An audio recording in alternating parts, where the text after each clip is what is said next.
বর্বর ইসরায়েল কর্তৃক মুসলিম ফিলিস্তিনিদের গণহত্যার প্রতিবাদে বাংলাদেশ জামায়াত ইসলামী রাঙ্গুনিয়া উপজেলার উদ্যোগে বিক্ষোভ মিছিল এবং প্রতিবাদ সমাবেশ আমাদের পিতৃভূমি বাইতুল মুকাদ্দাস মুসলমানদের ভূমি, বাইতুল মুকাদ্দাস অসংখ্য নবী রাসূলদের ভূমি।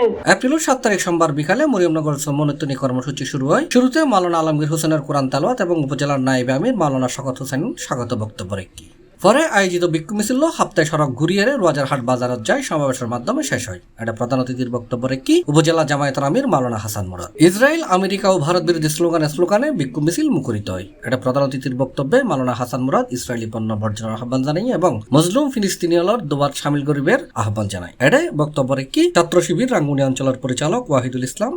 সম্মানিত উপস্থিতি, আজকের এই মিছিল থেকে আমরা জাতিসংঘের কাছে একটা আবেদন করতে চাই, আগামী দিনে বিশ্বের মানচিত্র থেকে ইসরায়েলের মানচিত্রকে মুছে দিতে হবে।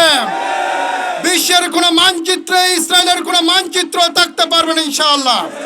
আর আগামীতে যদি ফিলিস্তিনের কোনো বোমা হামলা হয়, আমরা মুসলমানের আল্লাহর কাছে তাদের জন্য আমাদের প্রত্যেকের পক্ষ থেকে এখান থেকে দুয়ার বোমা যাবে আল্লাহর কাছে ইনশাআল্লাহ।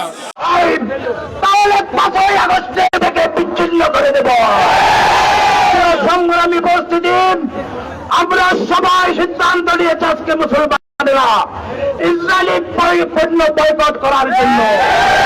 আমাদের যদি শক্তি থাকত, আমরা ইসলামী ছাত্র শিবির এবং জামায়াত ইসলামী ফিলিস্তিনিকে যুদ্ধ করতাম। উপস্থিতি, সময় সংক্ষিপ্ত, সবাইকে ধন্যবাদ জানিয়ে আমার সংক্ষিপ্ত আলোচনা এখানে শেষ করছি। রাঙ্গুনিয়ার জনসাধারণ, আপনারা জানেন ইসরায়েল আমেরিকান বোমা ব্যবহার করে আজকে 10 মাস যাবত প্রায় 50,000 ফিলিস্তিনি নারী ও শিশুকে হত্যা করেছে। তারা শুধুমাত্র আমাদের ভাই বোনদের হত্যা করেনি, তারা আমাদের আপন ভাইকে হত্যা করেছে। সমাবেশ শেষে ছাত্র শিবিরের কর্মীরা যানজট দূরীকরণে সড়ক শৃঙ্খলার দায়িত্ব পালন করে। C+ TV, Chittagong.